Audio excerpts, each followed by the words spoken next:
اعتراف کرنے کے بعد بعض تو اس پہ قائم رہے، انہوں نے برا کام کیا اور بعضوں نے توبہ کی طرف میلان اختیار کیا، یہ ایک اچھا کام تھا۔ عسى اللہ ان یتوب علیہم، قریب ہے کہ اللہ تبارک و تعالیٰ ان کی طرف رجوع فرمائے گا، یعنی ان کی توبہ قبول کرے گا۔ ان اللہ غفور رحیم، بے شک اللہ تبارک و تعالیٰ بہت بخشنے والا مہربان ہے۔ خذ من اموالہم صدقہ، آپ ان کے مالوں میں سے صدقہ لیجئے۔ تو وہ جن لوگوں نے عذر خواہی کی، اپنے گناہوں کا اعتراف کیا، توبہ کی سعادت حاصل کی، اور ایک روایت یہ بھی ہے اس میں کہ غزوہ تبوک سے پیچھے کچھ مسلمان بھی رہ گئے تھے۔ جب نبی کریم صلی اللہ علیہ وسلم تشریف لائے تو انہوں نے مسجد نبوی کے ستونوں سے اپنے آپ کو باندھ لیا تھا۔ یہ ایک طویل واقعہ ہے اور انشاءاللہ تعالی یہ اگلے پروگرام میں آپ کی خدمت میں یہیں سے ہم عرض کریں گے۔ وآخر دعوانا ان الحمدللہ رب العالمین۔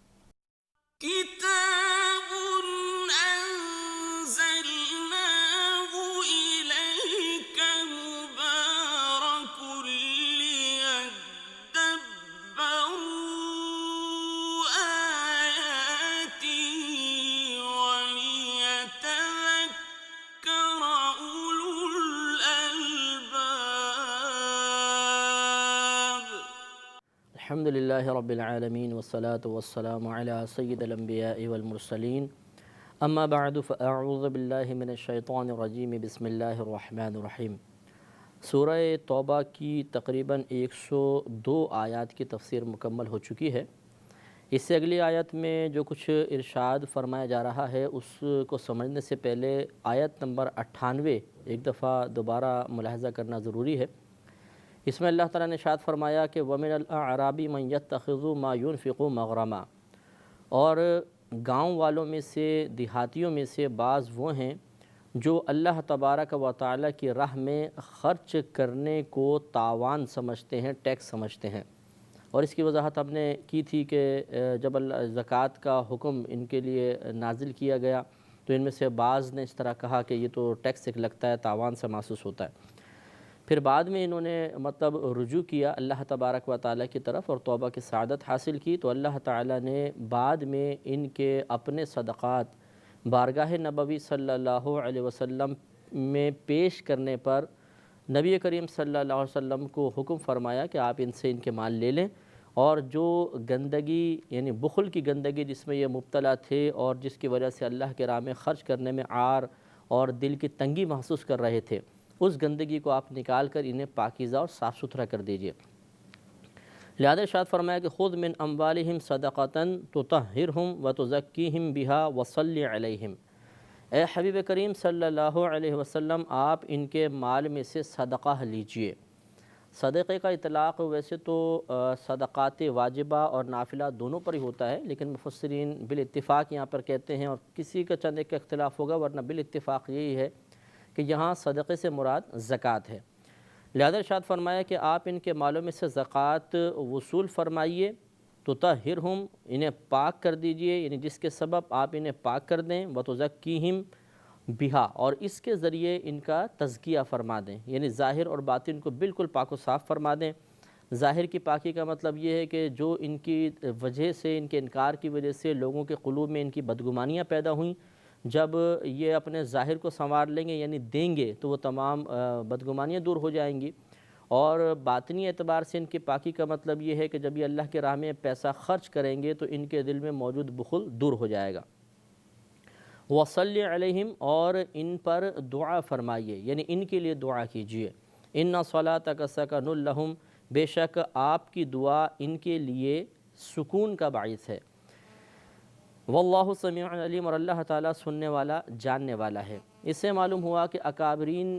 سے دعا کروانا یہ ہمیشہ سے معمول رہا ہے، اور اکابرین کی دعا میں یقیناً برکت ہوتی ہے کہ خود اللہ تعالیٰ نے فرمایا کہ اے حبیب کریم صلی اللہ علیہ وسلم بے شک آپ کی دعا ان کے دلوں کا چین ہے۔ لہذا اس سے معلوم ہوا کہ اکابرین کی بارگاہ میں جانا، ان سے دعائیں کروانا یہ معمولات مسلمانوں کے معمولات میں رہا ہے، اور ان کی دعا کی ایک برکت ضرور ہوتی ہے، اس سے بہت سے فوائد حاصل ہوتے ہیں۔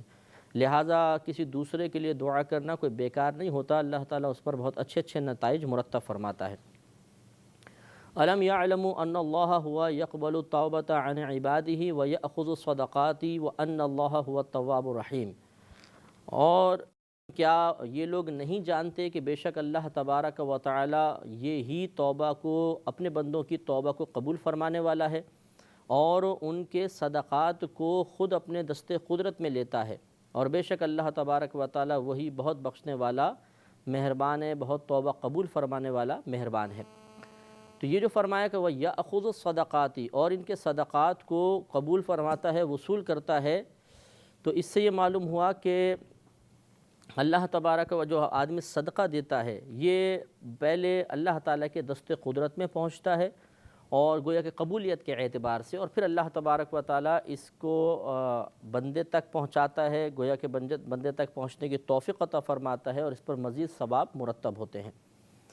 اس سے معلوم ہوا کہ چونکہ ہمارا صدقہ اللہ تعالیٰ خود اپنے سب سے پہلے قبول فرماتا ہے، اپنے دست قدرت میں لیتا ہے، کہ بظاہر ہمیں غریب کو دے رہے ہوتے ہیں، ایسا تو نہیں کہ کوئی غیبی ہاتھ آیا اور پہلے اس کو لے کے چلا گیا پھر آ کے وہ غریب کے ہاتھ پہ رکھتا ہے، لیکن اللہ تبارک و تعالیٰ نے غرباء کی امداد کو یا کوئی بھی اللہ کے راہ میں پیسہ خرچ کرنے کو اپنے دست قدرت میں صدقہ لینا قرار دیا ہے۔ تو اب معلوم یہ ہوا کہ جب ہمارا صدقہ سب سے پہلے اللہ تعالیٰ کی بارگاہ میں پہنچتا ہے، اللہ تعالیٰ خود اسے اپنے دست قدرت میں لیتا ہے، تو ایسی ہی چیز پیش کرنی چاہیے جو اللہ تبارک و تعالیٰ کے شایان شان ہو۔ اور اللہ تعالیٰ کے شایان شان چیز یہ ہے کہ ایک تو رزق حلال میں سے ہونا چاہیے، حرام میں سے نہ ہو۔ دوسرا یہ کہ وہ اچھی چیز ہونی چاہیے، وہ مطلب تنگ دلی کے ساتھ کوئی خراب سی چیز نہ دی جائے، یعنی خوش دلی کے ساتھ ہونا چاہیے اور اچھی چیز۔ مثلا اگر دو چیزیں ہمارے پاس ہیں، ایک تھوڑی سی کم قیمت، ایک اچھی قیمت کی ہے، تو اللہ تعالیٰ کی راہ میں دیتے ہوئے اچھی چیز کو دینا چاہیے تاکہ اللہ تبارک و تعالیٰ اس بات سے خوش ہو، اور اللہ تعالیٰ کی بارگاہ میں جو تحفہ پہنچے وہ یہ کہا جائے کہ دو چیزوں میں سے اچھا تحفہ اللہ کی بارگاہ میں بھیجا۔ اور تیسرا یہ کہ تحفہ یعنی صدقہ کرنے کے بعد پھر جتایا نہ جائے، کسی کو صدقے کی وجہ سے زبان سے تکلیف نہ دی جائے۔ تو یہ اچھے صدقات کی ایک نشانی ہوتی ہے۔ ہمیں بھی کوشش کرنی چاہیے کہ اللہ کی بارگاہ میں تحفہ پہنچ رہا ہے، اللہ تعالیٰ خود اسے اپنے دست قدرت میں لے رہا ہے، لہٰذا تحفہ اچھے انداز سے اور اچھا تحفہ دینا چاہیے۔ وَقُلِ اعْمَلُوا فَسَيَرَى اللَّهُ عَمَلَكُمْ وَرَسُولُهُ وَالْمُؤْمِنُونَ، اور آپ فرمائیے کہ کام کرو، تم عمل کرو، ان قریب تمہارے کام اللہ تبارک و تعالیٰ، اس کے رسول اور مسلمان دیکھیں گے۔ وَسَتُرَدُّونَ إِلَىٰ عَالِمِ الْغَيْبِ وَالشَّهَادَةِ، اور جلد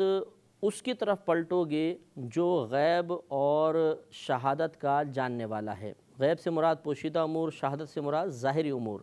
یعنی عنقریب تم اس ذات پاک کی طرف لوٹائے جاؤ گے یا لوٹو گے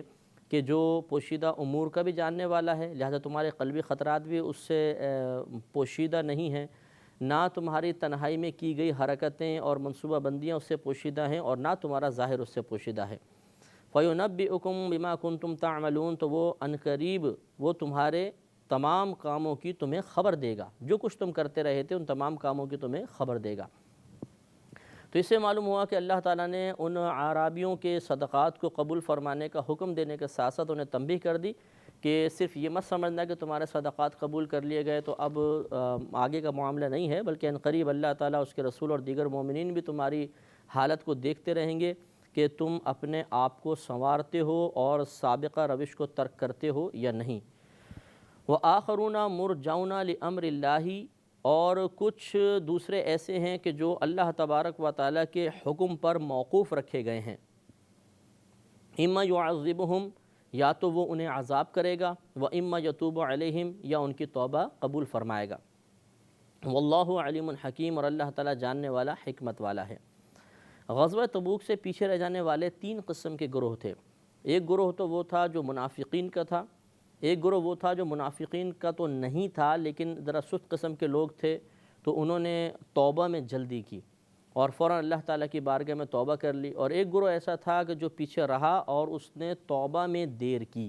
یہ تیسرے گروہ کا ذکر ہے کہ اللہ نے ارشاد فرمایا کہ اور بعض ایسے ہیں جو اللہ تبارک و تعالیٰ کے حکم پر موقوف رکھے گئے ہیں، اب چاہے گا تو اللہ تعالیٰ ان کو عذاب دے گا اور چاہے تو ان سے درگزر فرما لے گا۔ وَالَّذِينَ اتَّخَذُوا مَسْجِدًا ضِرَارًا وَكُفْرًا وَتَفْرِيقًا، وَالَّذِينَ اتَّخَذُوا مَسْجِدًا ضِرَارًا وَكُفْرًا وَتَفْرِيقًا بَيْنَ الْمُؤْمِنِينَ، اور وہ جنہوں نے بنائی ایک مسجد ضرر پہنچانے کے لیے کفر کے سبب اور مسلمانوں کے درمیان جدائی پیدا کرنے کے لیے۔ اصل مسئلہ یہ تھا کہ جب نبی کریم صلی اللہ علیہ وسلم مدینہ منورہ میں تشریف لائے تو ابو عامر ایک نام کا راہب تھا، یہ نبی کریم صلی اللہ علیہ وسلم کے پاس آیا اور اس نے سوال کیا کہ کیا آپ اللہ کے نبی ہونے کا دعویٰ کرتے ہیں؟ آپ نے ارشاد فرمایا کہ ہاں۔ اس نے کہا کہ کیا آپ ابراہیم علیہ السلام کی ملت پر ہیں؟ نبی کریم صلی اللہ علیہ وسلم نے فرمایا کہ ہاں۔ تو وہ چونکہ مطلب تحریفات کر چکے تھے اور دین موسوی سے پیچھے ہٹ چکے تھے یہودیوں میں سے، تو اس نے کہا کہ اگر آپ دین ابراہیمی پر آئے ہیں تو میں بھی ملت ابراہیمی پر ہوں۔ تو اب یہ فرق ہو گیا کہ نبی کریم صلی اللہ علیہ وسلم جو تعلیمات لے کر آئے تھے یا ابراہیم علیہ السلام کی جو حقیقی تعلیمات تھیں وہ تو آپ کے پاس تھیں، اور وہ ان سے انحراف کر رہا تھا، لیکن کہنے لگا کہ میں ملت ابراہیمی پر ہوں۔ تو نبی کریم نے فرمایا کہ نہیں، تم ملت ابراہیمی پر نہیں ہو۔ تو اس نے جواب میں کہا کہ اچھا اگر ایسی بات ہے تو کیا آپ نے کوئی دین میں تبدیلیاں کر دی ہیں؟ نبی کریم نے فرمایا کہ کوئی تبدیلی نہیں کی، جیسا ملت ابراہیمی پہلے تھی اب بھی ویسی ہے۔ تو اس پر اس کو ناراضگی ہوئی اور اس نے مطلب ارادہ کیا اور برملا کہا کہ اگر آپ اور مجھ میں سے جو جھوٹا ہوگا اللہ تبارک و تعالیٰ اسے تنہائی میں اور دوران سفر ہلاک کر دے۔ نبی کریم صلی اللہ علیہ وسلم نے اس پر آمین فرمائی، دیگر جو لوگ بیٹھے تھے انہوں نے بھی آمین کہی۔ اس کے بعد اس نے ارادے کا اظہار کیا کہ جہاں کہیں کوئی آپ کے خلاف جنگ کرے گا میں اس کا ساتھ دوں گا۔ نبی کریم صلی اللہ علیہ وسلم اس پر خاموش رہے، یہ چلا گیا، اور ہر جنگ میں تقریباً غزوہ حنین تک جو فتح مکہ کے بعد ہوئی تھی اس تک بھی یہ مسلمانوں کے خلاف ہی عمل کرتا رہا۔ جب غزوہ حنین ختم ہوئی تو پھر اس نے شام کی طرف قصد کیا اور شاہ روم کے پاس جانے کا ارادہ کیا۔ تو اس نے منافقین کو ایک پیغام بھیجا کہ تم ایسا کرو کہ مسجد قباء کے پاس ایک اور مسجد تعمیر کرو اور اس میں اپنے تمام جو حامی ہیں ان کو جمع کرو، میں شاہ روم کو لے کر آتا ہوں، اس سے مدد طلب کرتا ہوں اور ایک بڑا لشکر جرار جمع کر کے وہاں سے حملہ آور ہوں گا اور تم یہاں سے حملہ آور ہو جانا۔ اس کا جب پیغام پہنچا تو منافقین نے ایک مسجد کی بنیاد رکھنے کی کوشش کی جس کو مسجد درار قرار دیا گیا ہے،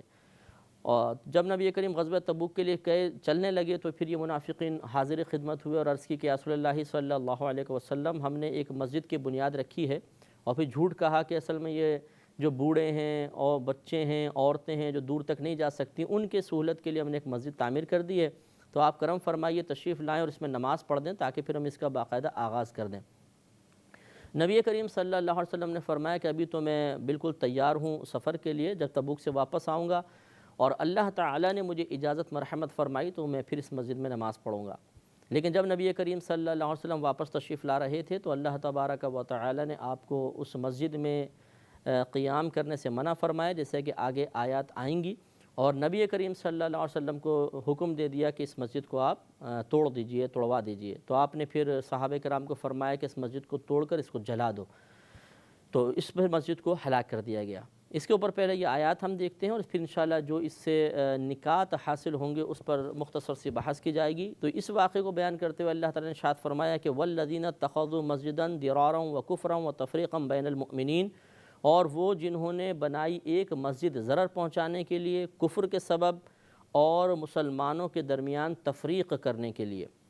وَإِرْصَادًا لِمَنْ حَارَبَ اللَّهَ وَرَسُولَهُ مِنْ قَبْلُ، اور اس شخص کے انتظار میں جس نے جو پہلے سے اللہ تبارک و تعالیٰ اور اس کے رسول کا مخالف تھا یا اس نے ان سے جنگ کی تھی، وہ عامر راہب کی طرف اشارہ ہے۔ وَلَيَحْلِفُنَّ إِنْ أَرَدْنَا إِلَّا الْحُسْنَى، اور اے حبیب کریم صلی اللہ علیہ وسلم وہ ضرور قسمیں کھائیں گے کہ ہم نے تو اچھے کام کا ارادہ کیا ہے۔ جیسے وہ آئے اور کہا کہ جی ہم یہاں پہ چاہتے ہیں کہ بوڑھے جو عورتیں ہیں، بچے ہیں، دور تک نہیں جا سکتے، وہ یہاں نماز پڑھ لیں گے۔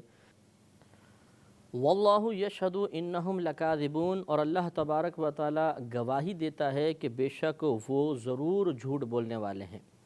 تو یہ گویا کہ اللہ تبارک و تعالیٰ نے کہ غیبی خبر تھی جو اپنے حبیب کریم صلی اللہ علیہ وسلم کو عطا فرمائی کہ آپ کے پاس یہ آ کر قسمیں کھا رہے ہیں کہ ہم تو مسجد اس لیے بنا رہے ہیں تاکہ جو ضعیف لوگ ہیں، کمزور ہیں، بوڑھے ہیں، عورتیں ہیں، بچے ہیں، یہ آسانی کے ساتھ نماز ادا کر لیں، لیکن حقیقتاً ان کا مقصود مسلمانوں میں تفریق پیدا کرنا ہے اور اپنے جو کفریہ منصوبے ہیں، جو مسلمانوں کو نقصان پہنچانے والے منصوبے ہیں، ان کے لیے ایک مقام تیار کرنا مقصود ہے۔ لا تقم فیہ ابدا، آپ اس میں کبھی بھی کھڑے مت ہوئیے گا۔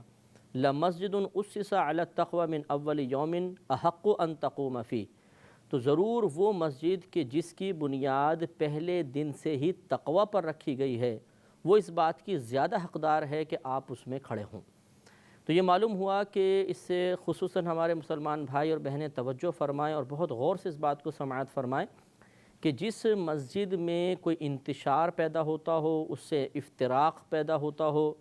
جو اور مفسرین نے اس میں وسعت دی ہے کہ جو مسجد مال حرام سے تیار کی گئی ہو، ریا، نمود و نمائش، فخر کے لیے تیار کی گئی ہو، اس میں نماز نہیں پڑھنی چاہیے، کیونکہ اللہ تعالیٰ نے بظاہر منافقین کی مسجد ہی تھی اور اس مسجد میں کھڑے ہونے سے منع فرمایا۔ تو معلوم یہ ہوا کہ اگر کوئی شخص یہ جانتا ہے کہ کوئی مثال کے طور پر ایک امام ہے جس کے عقائد باطلہ اسلامی عقائد سے ٹکراتے ہیں، اور اس بات کو بنیاد بناتے ہوئے وہ اس مسجد میں نماز نہ پڑھے، تو وہ بالکل قابل گرفت نہیں ہے۔ ابھی جو عوامی خیال ہوتا ہے کہ جی جس کی مسجد ہے آپ اس میں نماز پڑھ لیں، اس پر توجہ کرنی ہوگی کہ جب تک ہمیں یہ نہیں معلوم، اگر تو نہیں معلوم ہے کہ یہ اس کے عقائد باطل ہیں یا نہیں ہیں، تو پھر تو وہ مسجد ہی ہے، اس میں آپ نماز پڑھ سکتے ہیں۔ اور اگر آپ کو یہ معلوم ہے کہ یہ مطلب ایسے لوگوں کی مسجد ہے بالفرض کسی مقام پر کہ جن کے عقائد اسلامی عقائد سے ٹکراتے ہیں، تو پھر اس میں نماز ہرگز نہیں پڑھنی چاہیے کہ یہ اللہ تعالیٰ کا حکم ہے کہ ایسی مساجد میں نماز ادا نہ کی جائے۔ اور اگر کوئی واقعی ایسا گروہ ہے کہ جس کے عقائد اسلامی عقائد سے ٹکراتے ہوں اور کوئی اس کی مسجد سے اجتناب کرے، اس میں نماز نہ پڑھے، تو پھر یہ قابل اعتراض نہیں ہے، قابل گرفت نہیں ہے، اس پر طعنہ زنی کرنا مناسب نہیں، کیونکہ وہ قرآنی حکم پر عمل کر رہا ہے۔ اور ایسی مسجد میں نبی کریم صلی اللہ علیہ وسلم کو نماز ادا کرنے کی تلقین کی گئی کہ جس کی بنیاد اول روز سے تقوی پر رکھی گئی ہے۔ یہ مسجد قباء تھی۔ جب نبی کریم صلی اللہ علیہ وسلم ہجرت فرما کر آئے تو مسجد قباء آپ نے تعمیر فرمائی، اس میں قیام فرمایا، اور یہ مسجد جو تھی بڑی عظیم مسجد ہے، اس میں نماز پڑھنے کا ثواب ایک عمرے کے برابر ہے۔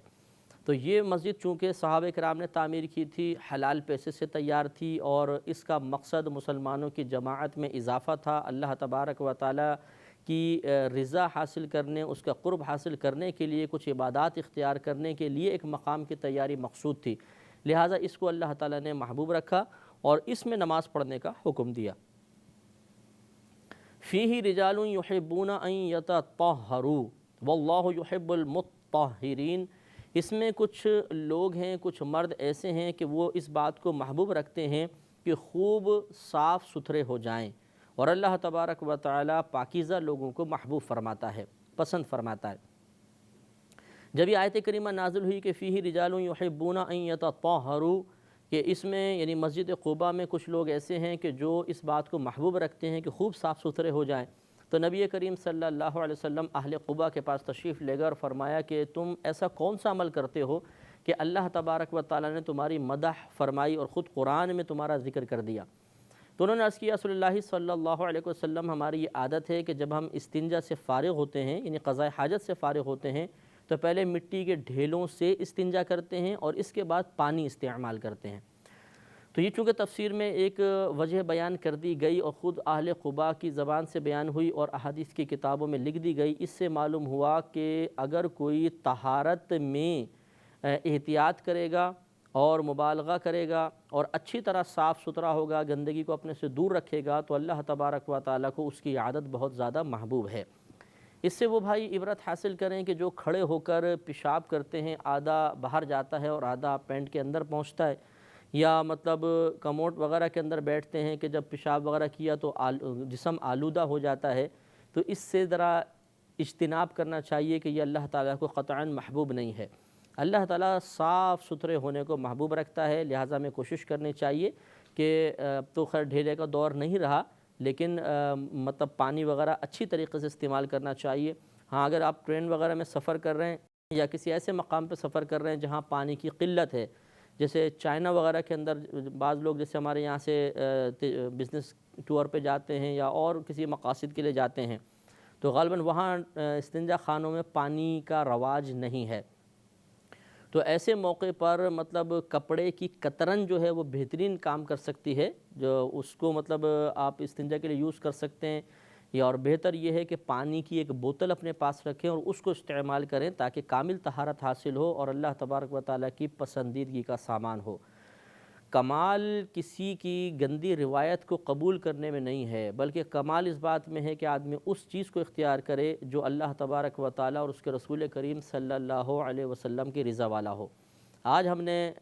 یورپینز کی تقلید میں ایسے اعمال کو اختیار کرنا شروع کر دیا کہ جو طہارت کے منافی ہیں، جن کی وجہ سے آدمی کو مکمل طہارت حاصل نہیں ہوتی اور اس کا بدن اور کپڑے گندگی سے آلودہ ہوا بغیر رہ نہیں سکتے ہیں، اور ہم اسی کو اپنا ایک معیار بنائے ہوئے ہیں کہ یہ جو اعلیٰ معیار کا ہوگا وہ اس طرح کرے گا، اور جو اچھی کامل طہارت والے طریقے اختیار کرے گا یا ٹوائلٹ فلش وغیرہ لگوائے گا تو وہ ایسے ہو جی تو پرانے طریقے ہو گئے۔ تو اپنے آپ کو گندہ ثابت کر کے اور پھر اپنا اعلیٰ معیار کا ثبوت دینے کی کوشش کرنا یہ قطعاً غیر مناسب ہے، اللہ تعالیٰ کو ناپسندیدہ ہے۔ اللہ تعالیٰ سے دعا ہے کہ رب کریم ہم سب کو خوب پاکیزہ رہنے کی توفیق عطا فرمائے۔ وآخر دعوانا ان الحمدللہ رب العالمین۔ کتاب انزلناه الیک مبارک لیدبروا آیاته ولیتذکر اولو الالباب۔ الحمدللہ رب العالمین والصلاة والسلام علی سید الانبیاء والمرسلین، اما بعد فاعوذ باللہ من الشیطان الرجیم، بسم اللہ الرحمن الرحیم۔ سورہ توبہ کی تقریباً 108 آیات کی تلاوت مکمل ہو چکی ہے۔ 108ویں آیت میں اللہ تبارک و تعالیٰ نے اہل قباء کی مدح فرمائی تھی کہ اس میں کچھ ایسے لوگ ہیں جو اس بات کو محبوب رکھتے ہیں کہ خوب صاف ستھرے ہو جائیں، اور اس کی وجہ ہمیں احادیث کریمہ سے یہ معلوم ہوئی کہ جب نبی کریم صلی اللہ علیہ وسلم نے ان سے معلوم کیا کہ آپ کی مدح میں اللہ تعالیٰ نے یہ آیت کریمہ نازل فرمائی ہے تو تم کون سا ایسا عمل کرتے ہو، تو انہوں نے بتایا کہ ہم استنجا میں مبالغہ سے کام لیتے ہیں کہ پہلے ہم ڈھیلے استعمال کرتے ہیں، اس کے بعد پانی استعمال کرتے ہیں۔ حالانکہ ڈھیلوں سے بھی طہارت ہو سکتی ہے، لیکن باقاعدہ اس کے بعد پانی کا استعمال، تو یہ دوہری طہارت ہوئی، اور اللہ تبارک و تعالیٰ کو یہ طہارت کا انداز بہت پسند آیا اور اللہ نے ان کی مدح فرمائی۔ اس لیے ہمیں بھی کوشش یہ کرنی چاہیے، ہم نے پچھلے پروگرام میں بھی عرض کیا تھا کہ اس انداز سے فراغت ہونی چاہیے کہ جسم بالکل آلودہ نہ ہو، اور اس کے لیے ہر وہ طریقہ اختیار کرنا چاہیے جس میں آلودگی کا بالکل گمان نہ ہو۔ جان بوجھ کر ایسا سسٹم لگانا، ایسے انداز سے فراغت حاصل کرنا کہ جس میں یقین ہو کہ جسم یا کپڑے آلودہ ہوں گے، یہ اللہ تبارک و تعالیٰ کی رضا کے خلاف کام ہے اور اللہ تعالیٰ اس کو ناپسند فرماتا ہے۔ اللہ تعالیٰ پاکیزہ ہے، پاکیزگی کو محبوب رکھتا ہے، گندگی کو نہیں۔ لہذا اگر گندگی کو اپنا شعار بنایا، گندگی کو اپنے لیے کوئی قابل فخر آپ نے بات سمجھا، تو یہ اصل میں ہمارے باطن کی گندگی کی علامت ہوگی۔ صاف ستھرا انسان صاف ستھرا پن ہی پسند کرتا ہے اور اللہ تبارک و تعالیٰ کو بھی یہی محبوب ہے۔ لہذا ہمیں کوشش کرنی چاہیے کہ طریقہ ایسے اختیار کریں، ایسے مقام پر استنجا کرنے کی کوشش کریں جہاں بالکل آلودگی وغیرہ نہ ہو، اور جس طریقے سے آلودگی پیدا نہ ہوتی ہو ہمارے جسم اور کپڑے محفوظ رہیں، اور فراغت کے بعد اس حد تک ہمیں صفائی حاصل کرنی چاہیے کہ بالکل گندگی سے ہم پاک و صاف ہو جائیں۔ ہو سکتا ہے کہ ہمارا یہ عمل بھی اللہ تبارک و تعالیٰ کو پسند آئے اور اللہ تعالیٰ اس کے بدلے میں بھی ہمارے درجات کی بلندی کا سامان کرے۔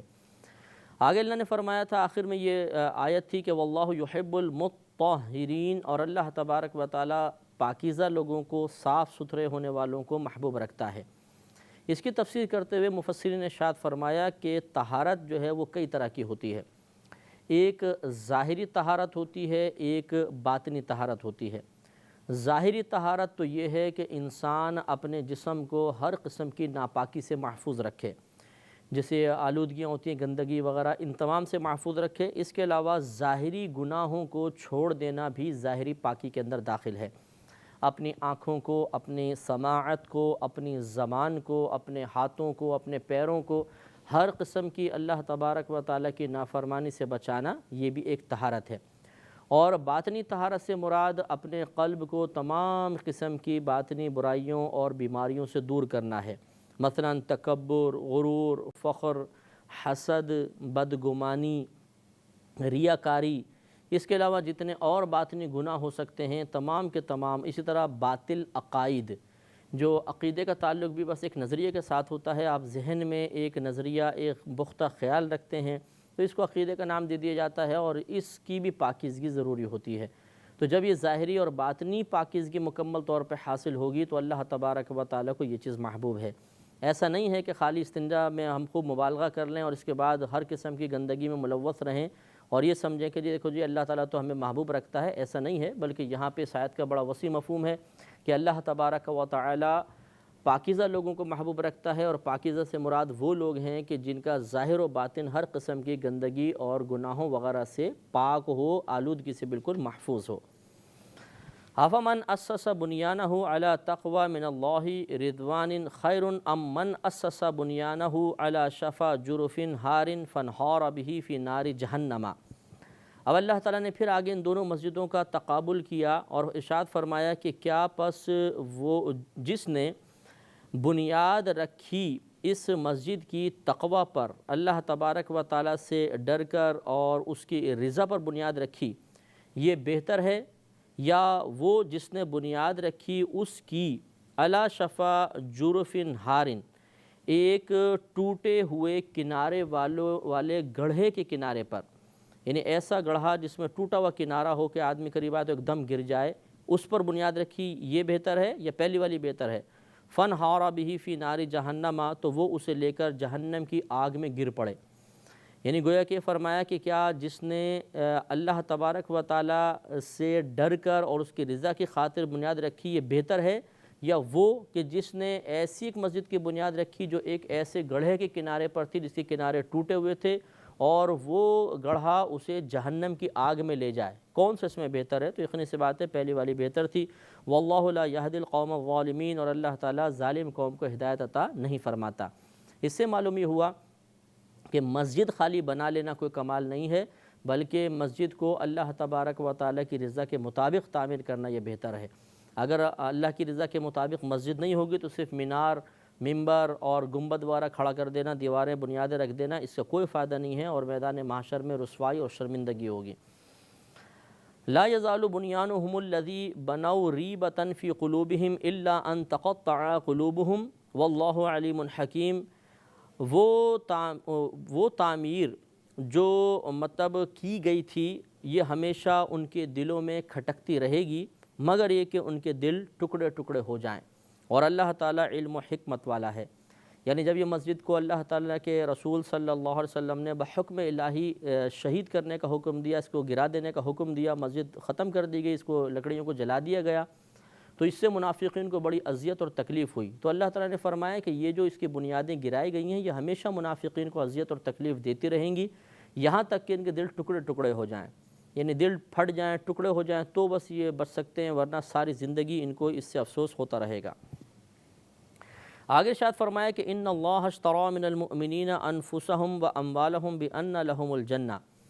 بے شک اللہ تبارک و تعالیٰ نے خرید لیا مومنین سے ان کی جانوں اور ان کے مالوں کو اس کے بدلے میں کہ ان کے لیے جنت ہے۔ یقاتلون فی سبیل اللہ، وہ اللہ تعالیٰ کی راہ میں جہاد کریں، فیقتلون، پھر قتل کر دیں، ویقتلون، اور مر جائیں، یعنی قتل کریں یا پھر قتل کر دیے جائیں۔ وعدن علیہ حقا فی التوراۃ والانجیل والقرآن، اللہ تبارک و تعالیٰ کے ذمہ کرم پر سچا وعدہ ہے تورات میں، انجیل میں، قرآن میں۔ گویا کہ اللہ تعالیٰ نے فرمایا کہ یہ جہاد کریں مسلمان اللہ تعالیٰ کی راہ میں، اور اس کے بدلے میں اللہ تعالیٰ ان کو جنت عطا فرمائے گا، اور یہ جنت عطا فرمانے کا وعدہ تورات، انجیل اور قرآن سب میں موجود ہے۔ اس سے معلوم یہ ہوا کہ جہاد ہر دور میں مسلمانوں پر لازم رہا تھا۔ اب یہاں بڑی نفیس بات ہے کہ بے شک اللہ تعالیٰ نے خرید لیا مومنین سے ان کی جانوں اور ان کے مالوں کو جنت کے بدلے میں، خرید لیا۔ خریدی وہ چیز جاتی ہے جو ہمارے ملک میں نہیں ہوتی، دوسرے کی چیز ہوتی ہے، ہم اس سے خریدتے ہیں، اس کے بدلے میں ثمن دیتے ہیں، پیسہ دیتے ہیں، اور پھر وہ ہمارے ملک میں آ جاتی ہے، اور ثمن ہمارا ہوتا ہے، قیمت ہماری ہوتی ہے، چیز سامنے والے کی ہوتی ہے۔ لیکن یہاں پر دیکھیے کہ جان بھی اللہ نے دی، مال بھی اللہ نے دیے، جنت بھی اللہ تبارک و تعالیٰ کی، تمام اسی کی چیزیں، لیکن اس نے ہمیں مطلب جان اور مال دینے کے بعد گویا کہ مالک بنا دیا، اور خود اللہ تبارک و تعالیٰ ایک بائع کی حیثیت سے اللہ نے اپنے آپ کو بیان فرمایا کہ اس کی جنت ہے، اب تم اس کو خرید لو اپنی جانوں اور اپنے مالوں کے بدلے میں، اور یہ جب تم خرید لو گے تو تم جنتی ہو جاؤ گے۔ تو گویا کہ اللہ کی شان کریمی ہے کہ خود ہی عطا بھی فرمایا اور خود ہی ہمیں مشتری بنا دیا، خود ہی ہمیں مطلب یہ کہ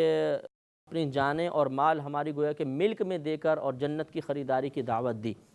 تو اس سے معلوم ہوا کہ اللہ تعالیٰ نے ہمیں جان اور مال اس لیے عطا فرمایا کہ ہم اس کو اللہ تعالیٰ کی رضا کی خاطر استعمال کریں اور اس کے لیے جنت اس کے بدلے میں یا اس کے ذریعے جنت کو حاصل کریں۔ لہذا میں اپنی جان کو، اپنے مالوں کو،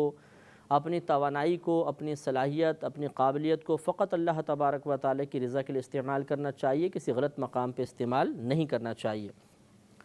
ومن اوفی بعہدہ من اللہ، اور اللہ تبارک و تعالیٰ سے زیادہ کون ہے جو اپنے وعدہ کو پورا کرے۔ فاستبشروا ببیعکم الذی بایعتم بہ، تو خوشخبری مناؤ یا خوشخبری دو اپنے سودے کی جو تم نے اس سے کیا ہے، یعنی تم خوشیاں مناؤ اس سودے کی کہ جو تم نے اللہ تبارک و تعالیٰ سے کیا ہے، اور وہ سودا یہ ہے کہ اللہ تعالیٰ نے تمہاری جانوں کو اور تمہارے مالوں کو جنت کے بدلے میں خرید لیا ہے۔ تو معلوم یہ ہوا کہ ہم لوگ بکے ہوئے ہیں، اللہ تبارک و تعالیٰ نے ہمیں خرید لیا ہے اور اس کے بدلے میں ہمارے لیے جنت مقرر کی ہے، اور لازم بات ہے جب کسی کو خرید لیا جاتا ہے تو وہ ایک غلام ہوتا ہے، اور غلام کا کام ہوتا ہے اپنے آقا کی فرما برداری کرنا، جس طرح آقا اسے رکھنا چاہے غلام کو اس کی رضا کے مطابق رہنا ہوتا ہے۔ لہذا اللہ تعالیٰ ہمیں خوشی میں رکھے، غم میں رکھے، راحتیں عطا فرمائے، رنجشیں تکلیفیں عطا فرمائے، ہمیں اس کی رضا پر راضی رہنا ہے اور زبان کو کلمہ شکوہ و شکایت سے محفوظ رکھنا ہے، اور ہمیں اس پر خوشی کا اظہار کرنا چاہیے کہ یہ اللہ نے خود فرمایا کہ فاستبشروا، امر کا صیغہ ہے کہ ہم خوشیاں منائیں اس سودے پر جو ہم اللہ تبارک و تعالی سے کر چکے ہیں، یعنی یہ کوئی گھاٹے کا سودا نہیں ہے بلکہ بہت ہی شاندار سودا ہے جس میں نفع کی کوئی گنجائش نہیں، کہ اگر ہم اللہ کی دی ہوئی چیز کو اسی کی راہ میں استعمال کریں گے تو اللہ تعالیٰ ہمیں اس کا بہترین بدلہ جنت کی شکل میں عطا فرمائے گا، جہاں جانے کے بعد پھر کسی قسم کی تکلیف اور رنجش اور غم وغیرہ نہیں ہے۔ تو لازم سی بات ہے کہ خوشی کی بات ہے کہ اتنا عظیم سودا ہو رہا ہے جس میں اتنا زبردست پروفٹ مل رہا ہو، تو اس پہ خوشیاں ہی منانی چاہیے۔ وَذَلِكَ هُوَ الْفَوْزُ الْعَظِيمُ، اور یہ ہی بڑی کامیابی ہے، یعنی اللہ تبارک و تعالیٰ کی رضا کو حاصل کر لینا اور اس کی رضا پر راضی رہنا ایک بہت بڑی کامیابی کی بات ہے۔ التائبون العابدون الحامدون السائحون الراکعون الساجدون الآمرون بالمعروف والناہون عن المنکر والحافظون لحدود اللہ وبشر المؤمنین۔ گویا کہ اللہ تبارک و تعالیٰ نے یہاں پر چند لوگوں کا تذکرہ کر کے اور پھر خوشخبری سنانے کا حکم دیا کہ ان سب کو خوشخبری سنائیے، اور خوشخبری کس چیز کی؟ کہ اللہ تبارک و تعالیٰ ان سے راضی ہو کر انہیں جنت عطا فرمائے گا۔ اس میں سب سے پہلا فرمایا التائبون، توبہ کرنے والے، یعنی اپنے سابقہ گناہوں سے توبہ کرنے والے، ان کو جنت کی خوشخبری ہے، بشارت ہے۔ تو توبہ یقینی سی بات ہے کہ اسی وقت قابل مدح ہوگی جب اللہ تبارک و تعالیٰ اور اس کے رسول کریم صلی اللہ علیہ وسلم کے بتائے ہوئے معیار کے مطابق ہوگی۔ تو توبہ کی تعریف یہ ہوتی ہے کہ آدمی کسی ایسے گناہ سے جو اس نے سابقہ زندگی میں کیا ہو، نادم ہو کر، شرمندہ ہو کر، اس پہ ندامت محسوس کر کے، اور فقط اللہ تبارک و تعالیٰ کے خوف کی وجہ سے دور رہنے کا، ہمیشہ دور رہنے کا پختہ ارادہ کریں، یعنی یہ ارادہ کریں کہ اب آئندہ میں کبھی یہ گناہ نہیں کروں گا، اور اس پر ندامت بھی محسوس ہو، اس گناہ کے اوپر افسوس بھی ہو، اور یہ ارادہ کہ آئندہ اس گناہ کو کبھی نہیں کروں گا فقط اللہ تبارک و تعالیٰ کے خوف کی وجہ سے ہو، تو یہ توبہ کہلاتی ہے۔ اور یہ پہلے بھی ہم نے آپ کو بارہا عرض کیا کہ توبہ ہر گناہ کی مختلف انداز سے ہوتی ہے۔ بعض گناہ ایسے ہوتے ہیں جس کا تعلق فقط اللہ تعالیٰ کے ساتھ ہوتا ہے، مخلوق کا اس میں کوئی دخل نہیں ہوتا، اور بعض گناہ ایسے ہوتے ہیں کہ مخلوق کے ساتھ ہم کسی زیادتی کے مرتکب ہوتے ہیں۔ تو پہلے کو ہم یوں کہتے ہیں کہ حقوق اللہ میں کوتاہی کا مرتکب ہونا، اور دوسرے کو اس انداز سے تعبیر کیا جاتا ہے کہ حقوق العباد میں کوتاہی کا ارتکاب کرنا۔ اور حقوق اللہ میں کوتاہی کا ارتکاب دو طرح کا ہوتا ہے، کبھی تو ایسا ہوتا ہے کہ آدمی عبادت کے علاوہ کوئی گناہ کرتا ہے، مثلا شراب پی لی یا ہیروئن وغیرہ پی، تو یہ ایک گناہ ہے، اس کا تعلق کسی عبادت سے نہیں ہے، اور اللہ تعالیٰ کے حق میں کوتاہی کی کہ اللہ تعالیٰ نے منع فرمایا تھا یہ کام نہ کریں اور پھر ہم سے کوتاہی ہوئی، اس کی توبہ کا طریقہ یہ ہوتا ہے کہ آدمی آئندہ اس گناہ کو نہ کرنے کا پختہ ارادہ کرے، نادم ہو اور اللہ تعالیٰ کی بارگاہ میں الفاظ توبہ ادا کر دے، تو انشاءاللہ یہ گناہ معاف ہو جائے گا۔ دوسرا عبادات سے تعلق رکھتے ہیں، وہ گناہ یہ کوتاہیاں عبادات سے متعلق ہوتی ہیں، اور پھر یہ عبادات دو طرح کی ہوتی ہیں، مالی ہوتی ہیں یا بدنی ہوتی ہیں۔ مالی جیسے قربانی نہیں کی، زکوٰۃ ادا نہیں کی، صدقہ فطر ادا نہیں کیا، یا بدنی ہوتی ہیں جیسے نماز اور روزے میں کوتاہی کے مرتکب ہو گئے، اور ان کا تعلق اللہ تعالیٰ اور بندے کے ساتھ ہے، دیگر کوئی بندے اس میں انوالو نہیں ہوتے ہیں۔ لہذا اس قسم کی عبادات میں کوتاہی کا آدمی مرتکب ہوا تو اس کی توبہ کا طریقہ یہ ہوگا کہ آدمی زبان سے توبہ کرے گا، ندامت بھی محسوس کرے گا، اور اس کے بعد ان عبادات کو ادا بھی کرنا پڑے گا، یعنی ان کی قضا جس کو ہم کہتے ہیں۔ تو اموال کے اندر جو مالی عبادات ہوتی ہیں جیسے صدقہ فطر ہے، قربانی وغیرہ ہے، یا مطلب زکوٰۃ ہے، اس میں اگر کوتاہی کے مرتکب ہوئے تھے تو ان کو ہمیں بعد میں ادا کرنا ہوگا۔ اس میں زکوٰۃ اور فطرہ وغیرہ جو ہے ان کی چونکہ پوری زندگی ان کا وقت ہوتا ہے، جب کبھی آپ ادا کریں یہ ادا ہی ہوں گے، قضا نہیں ہوں گے۔ لیکن مطلب کہنے کا یہ ہے کہ جلدی ادا کرنا ان کا ضروری ہوتا ہے، واجب قرار دیا ہے فقہائے اسلام نے، دیر نہیں کرنی چاہیے۔ لیکن اگر کوئی تاخیر کر کے آئندہ کبھی مطلب اس سال زکوٰۃ بن گئی، اس سال ادا نہیں کی، کئی سالوں بعد ادا کی، تو وہ ادا ہی ہے، قضا نہیں کہلاتی، کیونکہ ان بدنی عبادات میں یعنی مالی عبادات میں قضا کا تصور نہیں ہوتا۔ تو یہ ادا کرنی پڑیں گی۔ کوئی کسی سال کی زکوٰۃ نہیں دی تو پھر آگے بعد میں حساب کر کے دینا پڑے گا۔ صدقہ فطر کسی دن کسی عید پر نہیں دیا مثلا، تو پوری زندگی میں جب موقع ملے گا اس کو ادا کرنا ہی ہوگا۔ اسی طریقے سے اب جیسے قربانی ہے، لیکن قربانی کا حکم یہ ہوتا ہے اگر کسی سال واجب تھی اور ہم ادا نہیں کر سکے تو اب قربانی نہیں کریں گے، بلکہ اب اس کا حکم یہ ہوتا ہے کہ جو قربانی کے جانور کی قیمت ہے وہ صدقہ کرنی پڑے گی۔ یعنی قربانی کی بھی قضا نہیں ہوتی ہے، لیکن جس سال قربانی نکل گئی تو اب اگلے سال قربانی نہیں کریں گے بلکہ اس جانور کی قیمت صدقہ کر دیں گے۔ یا اگر آپ نے مثلا گائے کے حصے کا ارادہ کیا تھا تو پھر اس حصے گائے کے 7ویں حصے کی قیمت آپ دے دیں، یا کوئی پختہ ارادہ نہیں تھا کہ ہم کیا کریں گے گائے یا بکرا، تو پھر بھی عافیت یا سہولت اسی میں ہے کہ آدمی گائے کے 7ویں حصے کی قیمت صدقہ کر دے، تو پچھلے سال کی یا اس سے پچھلے سال کی کبھی بھی قربانی کے سلسلے میں کی گئی کوتاہی کا ازالہ ہو جائے گا۔ اسی طریقے سے یہ بدنی اور مالی عبادات کا مجموعہ، جیسے حج ہے، حج فرض ہو گیا نہیں گئے تو یہ حج کا بھی وقت پوری زندگی ہوتا ہے۔ پوری زندگی وقت ہونے کا مطلب ابھی آپ کو بتایا کہ جب کبھی اس کو ادا کریں گے یہ ادا ہی ہوگا، اس میں قضا کا تصور نہیں ہوتا۔ لیکن جان بوجھ کر تاخیر کرنا، اس کو فقہا نے گناہ لکھا ہے، منع لکھا ہے کہ دیر نہیں کرنی چاہیے۔ جیسی حج فرض ہو اور آدمی مطلب مکمل استطاعت وغیرہ رکھتا ہو تو فوراً اس کو ادا کرے۔ لہٰذا اس کا بھی حکم یہ ہوتا ہے کہ اگر کوئی حج نہیں کی، دیر ہو گئی، تو اس کی تاخیر کی توبہ کرنی ہوگی اور پھر بعد میں اس حج کو ضرور ادا کرنا ہوگا۔ تو یہ وہ گناہ ہیں جو بندے اور اللہ تعالیٰ کے درمیان ہوتے ہیں، اور بعض ایسے گناہ ہیں جو بندوں کے آپس میں درمیان میں ہوتے ہیں۔ اس کی بھی 3 قسمیں ہوتی ہیں کہ ان گناہوں کا تعلق جسم کے ساتھ ہوگا، یا روح کے ساتھ ہوگا، یا مال کے ساتھ ہوگا۔ جسم کے ساتھ مثال کے طور پہ کسی کی آنکھ پھوڑ دی، کسی کو مارا پیٹا تھا، کسی کو جسمانی اذیت پہنچائی تھی، اس کی توبہ کا طریقہ یہ ہوگا کہ سب سے پہلے اس شخص سے معافی طلب کرنی ہوگی، اسے خود سے راضی کرنے کی کوشش کرنی ہوگی۔ اگر وہ راضی ہو جاتا ہے تو بہت اچھی بات ہے، اگر راضی نہیں بھی ہوتا، بالفرض کہتا ہے میں معاف نہیں کروں گا، تو آپ کو کم از کم معافی مانگنی پڑے گی اس شخص سے۔ اس کے بعد اللہ تعالیٰ کی بارگاہ میں رجوع کریں گے اور اللہ تعالیٰ سے توبہ کریں گے، ندامت کا اظہار کریں گے، اور آئندہ کسی کو بھی جسمانی تکلیف نہ پہنچانے کا پختہ ارادہ کیا جائے گا۔ لہٰذا اب اس کو جسمانی تکلیف پہنچائی تو اب اللہ کی بارگاہ میں اس میں 2 سٹیپ ہوں گے، پہلے مخلوق سے معافی مانگنی پڑے گی، پھر اللہ کی طرف رجوع کرنا پڑے گا۔ اب اگر وہ معاف کرتا ہے، ٹھیک نہیں کرتا، تو آپ استغفار اس کے لیے کرتے رہیں، انشاءاللہ اللہ تعالیٰ بروز قیامت اس کو راضی فرما دے گا۔ دوسرا روحانی تکلیف، مثال کے طور پر آپ نے کسی کو گالی بکی، اب اس میں جسم پہ تو کوئی تکلیف نہیں ہوتی، ہاں دل میں تکلیف ہوتی ہے، یا دل آزاری کے مرتکب ہوئے، اس کو مذاق اس کا اڑایا، جیسے دوستوں کی گیدرنگ ہوتی ہے، ایک کو ٹارگٹ بنا کے سب کے سب اس کا مذاق اڑاتے ہیں، یا کسی میں جسمانی نقص و عیب ہے اور ہم نے اس کے اوپر مطلب یہ کہ ہٹیں کسیں اور مطلب اس پر طنز کیا، اس کو بہت زیادہ ٹارچر کیا، تو اس کے دل کو اذیت پہنچی۔ اس کا بھی حکم یہ ہوتا ہے کہ اس شخص سے جا کے آپ کو معافی طلب کرنی ہوگی، اور معافی طلب کرنے کے بعد پھر اللہ تعالیٰ کی بارگاہ میں رجوع کرنا ہوگا۔ اب یہ راضی ہوتا ہے ٹھیک، نہیں راضی ہوتا تو اس کے لیے استغفار کرتے رہیں، اللہ تعالیٰ بروز قیامت اس کو راضی فرمائے گا۔ اسی پہ انشاءاللہ ہم اپنا سلسلہ کلام جاری رکھیں گے، لیکن اگلے پروگرام میں وآخر دعوانا ان الحمدللہ رب العالمین۔ کتاب انزلناه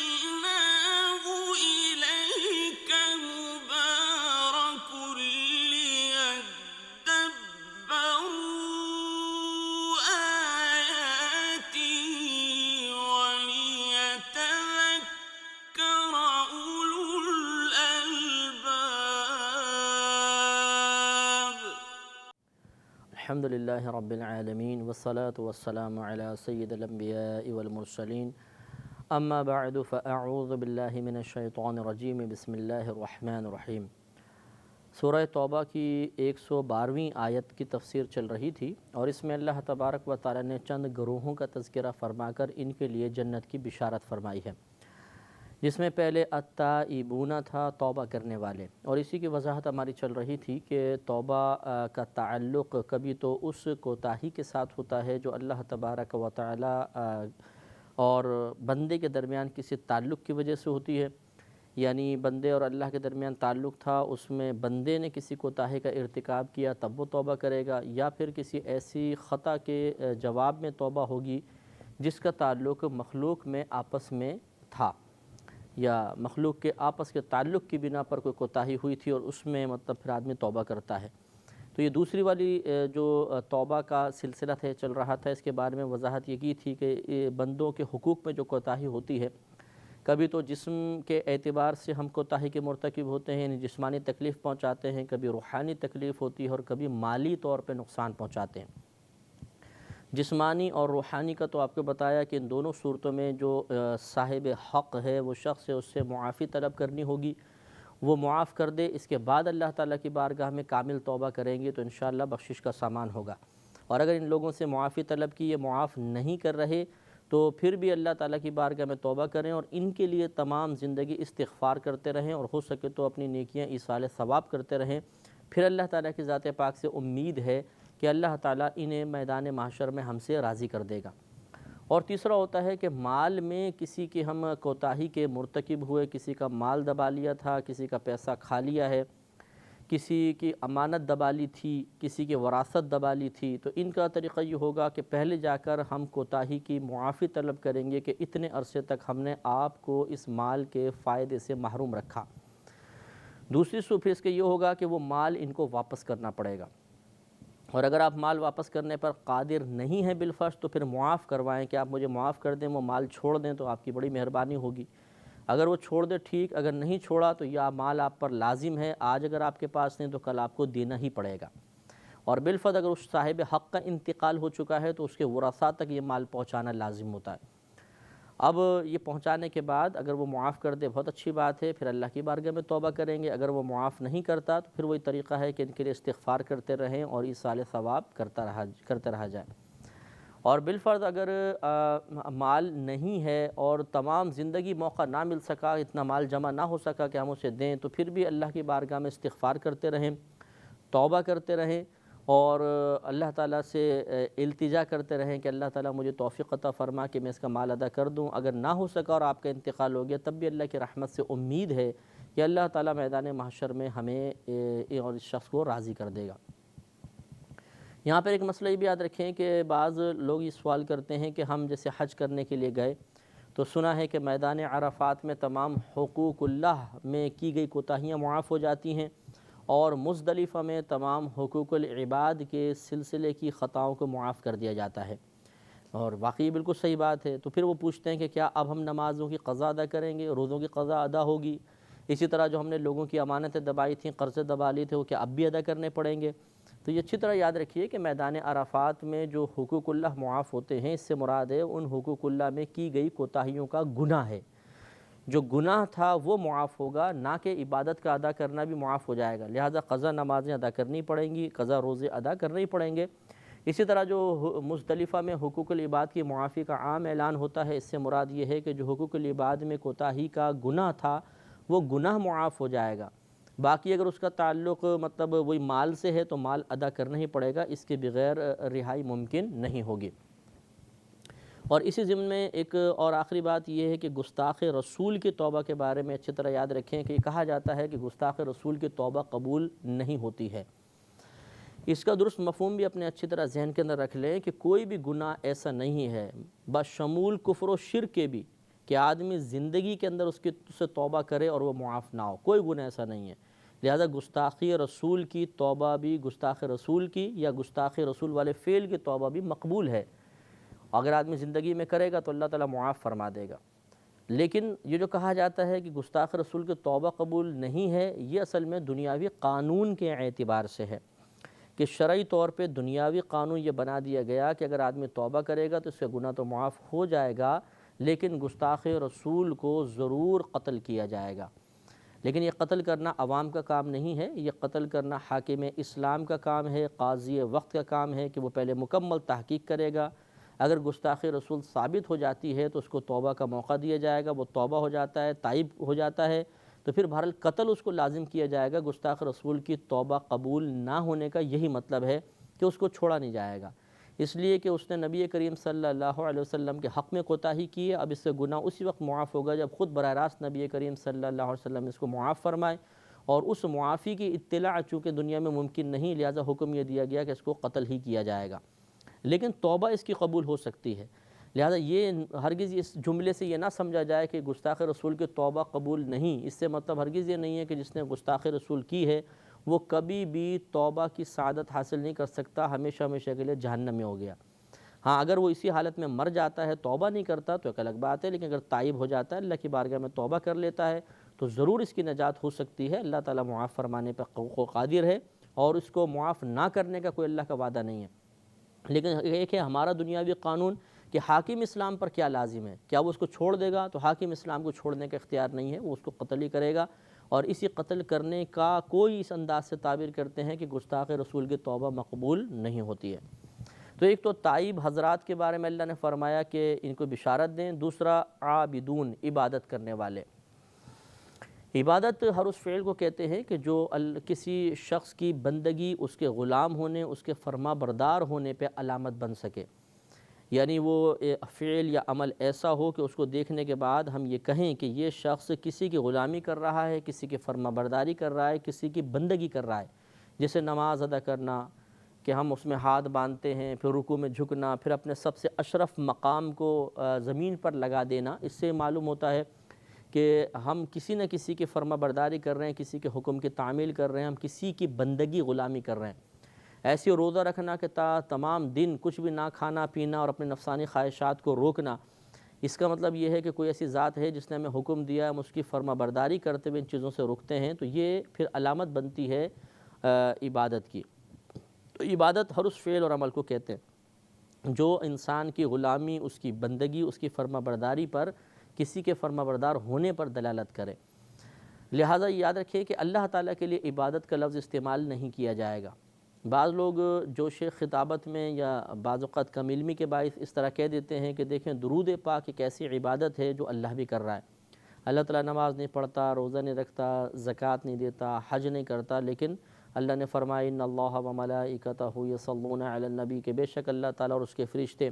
ان نبی کریم صلی اللہ علیہ وسلم پر درود بھیجتے ہیں۔ تو اس میں پھر بعض اوقات یوں کہہ دیا جاتا ہے اس کی تشریح کرتے ہوئے کہ دیکھو اللہ تعالیٰ تو اور کوئی فعل نہیں کر رہا، لیکن یہ درود ایک ایسی عبادت ہے کہ خود اللہ بھی کر رہا ہے۔ تو معاذ اللہ عبادت کا لفظ اللہ کے لیے استعمال کرنا یہ بہت ہی قبیح ہے، اور بعض صورتوں میں کفر بھی ہو سکتا ہے،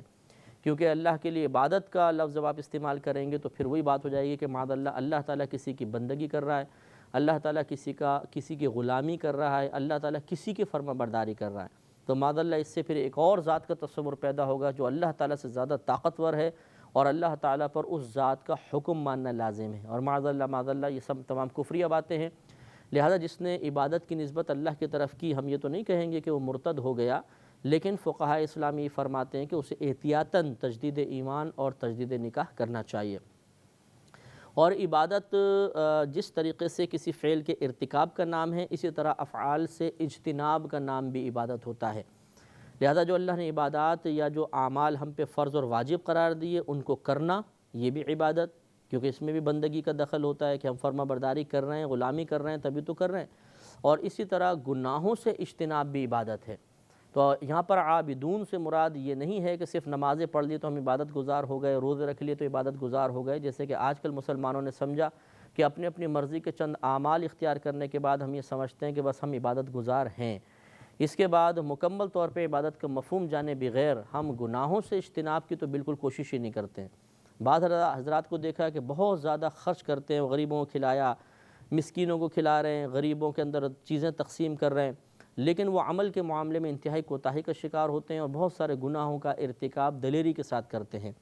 شاید شیطان نے ان کا ذہن بنا دیا کہ اب چونکہ آپ بہت زیادہ اللہ کے راہ میں خرچ کر رہے ہیں بہت زیادہ غریبوں کی امداد کر رہے ہیں، بہت زیادہ لوگوں کو آپ سکون فراہم کر رہے ہیں، لہذا اب تھوڑی بہت آپ سے کوتاہیاں ہو بھی گئیں تو ضرور اللہ تعالیٰ ان سے درگزر فرما لے گا۔ یہ غلط خیال ہے۔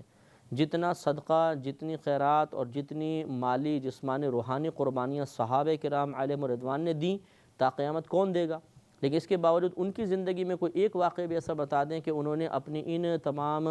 معمولات کو بنیاد بناتے ہوئے کسی گناہ میں معاذ اللہ دلیری کو اختیار کیا ہو۔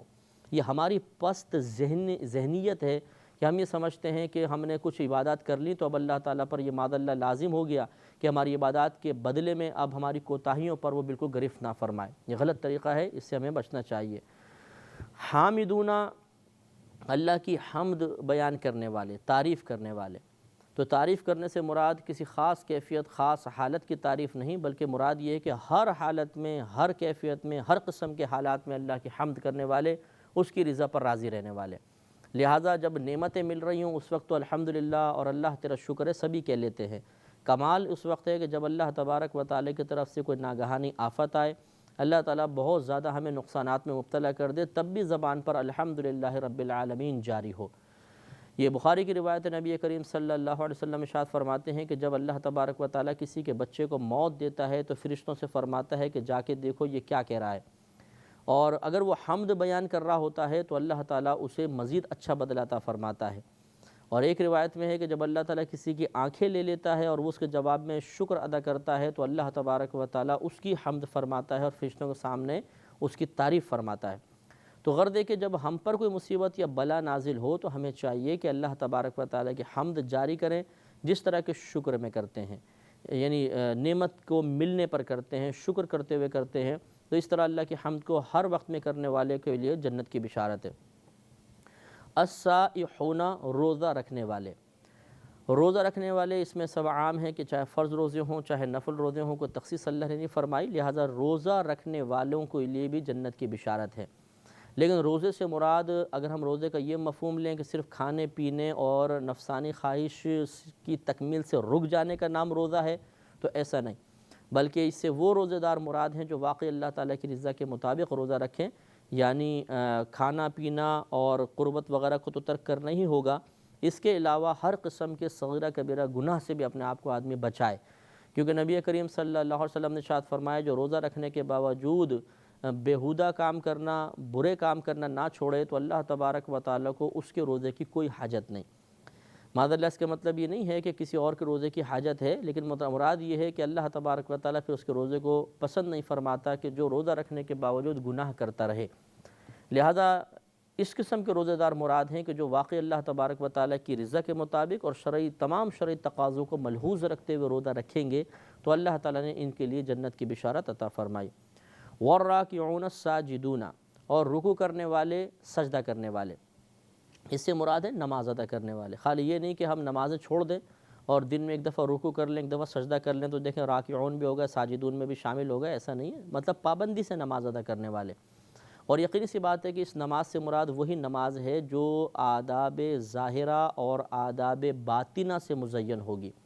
آداب ظاہرہ کا مطلب یہ ہے کہ اس کی شرائط مکمل ہوں، کہ طہارت کامل ہو، ستر وغیرہ ڈھکا ہوا ہو، وقت ہو چکا ہو، نیت وغیرہ بالکل درست ہو، استقبال قبلہ کے مسائل تمام بالکل درست ہوں، تکبیر تحریمہ لگائیں اور ہمارا جسم ظاہری گندگی وغیرہ تمام سے محفوظ ہو، اور پھر ہم نماز کو ادا کریں۔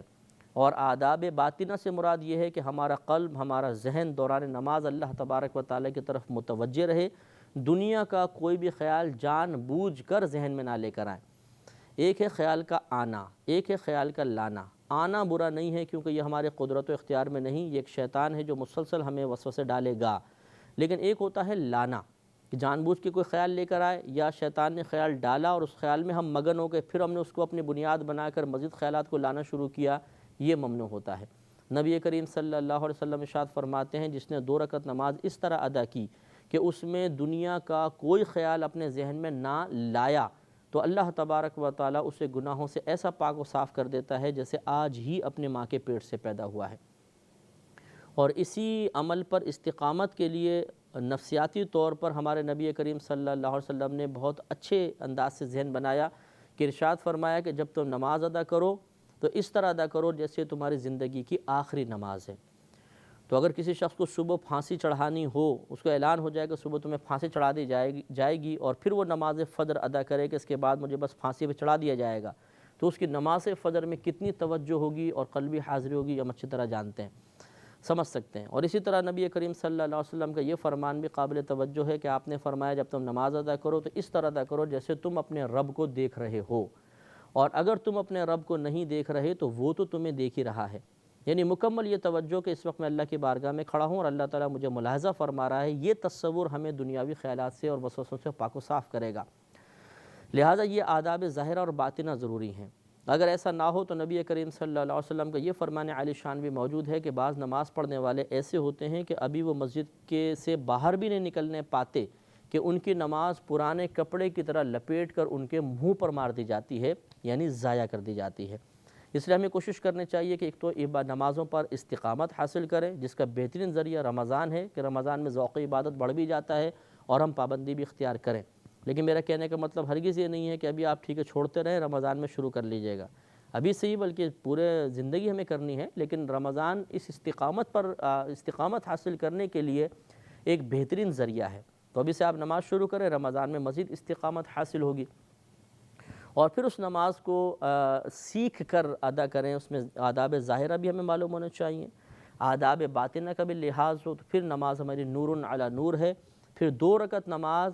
ان 1000 رکعتوں سے افضل ہوگی جس میں دل حاضر نہ ہو اور آدمی دنیاوی خیالات میں گم ہو کر بے پرواہی کے ساتھ نماز ادا کر رہا ہے۔ یاد رکھیں اللہ تعالیٰ کی بارگاہ میں مقدار نہیں دیکھی جاتی بلکہ خلوص دیکھا جاتا ہے، قلبی حاضری دیکھی جاتی ہے۔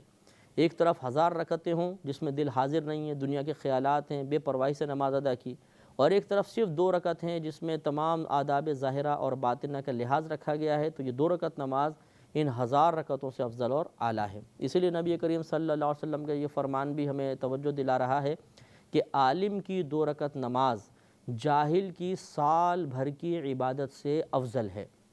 تو عالم سے مراد جس کو مسائل معلوم ہیں، جاہل جس کو مسائل وغیرہ معلوم نہیں، وہ آداب ظاہرہ باطنہ سے محروم ہو کر عبادت کر رہا ہے، تو اس کے سال بھر کی عبادت ایک طرف اور اس کی 2 رکعت نماز ایک طرف۔ تو یہ چیز ہمیں بتا رہی ہیں، ہمیں مطلب مائل کر رہی ہیں، نشاندہی کر رہی ہیں کہ مقدار پر توجہ نہ کریں بلکہ اچھے انداز سے ادائیگی اور شرعی تقاضوں کو ملحوظ رکھنے پر توجہ مرکوز کی جائے۔ آگے فرمایا کہ آمرون بالمعروف والناہون عن المنکر، نیکی کا حکم کرنے والے اور برائی سے روکنے والے۔ اس پر بھی ہم نے تفصیلی کلام کیا ہے کہ ہر شخص اپنے اطراف میں دیکھے، چند چیزیں، چند ذاتیں ایسی ہیں، ذوات ایسی ہوتی ہیں جن کی اصلاح کی ذمہ داری ہم پر ہوتی ہے، جن میں سے سب سے پہلے خود ہماری ذات ہوتی ہے، اس کے بعد اپنے قریبی رشتہ دار، گھر والے، اس کے بعد پھر اطراف پہ مزید لوگ ہیں کہ جن کی ہم اصلاح کا سامان کر سکتے ہوں۔ اس میں پھر اصول یہ ہوتا ہے کہ اگر ہم یہ دیکھتے ہیں کہ کسی کو ہم برائی سے روک سکتے ہیں اور ہمیں یقین ہو کہ ہمارے روکنے سے رک جائے گا تو واجب ہے کہ اس کو روکیں، اور اگر ہمیں یقین ہے کہ ہم منع کریں گے تو نہیں رکے گا لیکن جھگڑا وغیرہ بھی نہیں کرے گا، تو ایسی صورت میں کرنا مستحب ہوتا ہے، ترک کر دیں تو گناہگار نہیں ہوں گے۔ اور اگر یقین ہے کہ اس کو نیکی کا حکم کریں گے، برائی سے روکیں گے تو جھگڑا ہوگا، فتنہ فساد ہوگا، اس وقت رک جانا افضل ہے، کیونکہ اس وقت فتنہ فساد ہوگا۔ ہاں اگر کوئی مجاہد ہے اور وہ کہے کہ نہیں چلو چاہے میں قتل کر دیا جاؤں لیکن میں نیکی کا حکم کروں گا، تو پھر یہ نور علی نور ہے۔ لیکن آج کے دور میں چونکہ فتنے بہت زیادہ ہیں، لہٰذا بہت احتیاط کے ساتھ نیکی کا حکم کرنا چاہیے اور برائی سے روکنا چاہیے، کیونکہ یہ دور ایسا چل رہا ہے کہ اس میں اگر آپ کسی کی برائی کی نشاندہی کریں گے تو وہ اپنی برائی کو تسلیم نہیں کرے گا، اپنی اصلاح کا سامان نہیں کرے گا، بلکہ آپ کا دشمن بن جائے گا، اور آپ کا کہ اس جرم کو ایک ناقابل معافی جرم تصور کرتے ہوئے آپ کو مطلب بہت سخت شدید اذیت اور ذہنی ٹینشن، جسمانی تکالیف میں مبتلا کر دے گا۔ اس لیے احتیاط اور ہوشیاری اور سمجھداری کے ساتھ یہ کام کرنا چاہیے۔ اللہ تعالیٰ سے دعا ہے کہ ہم سب کو ان تمام چیزوں پر عمل کی توفیق عطا فرمائے۔ وآخر دعوانا ان الحمدللہ رب العالمین۔ كتاب أنزلناه إليك مبارك ليدبروا آياته وليتذكر أولو الألباب۔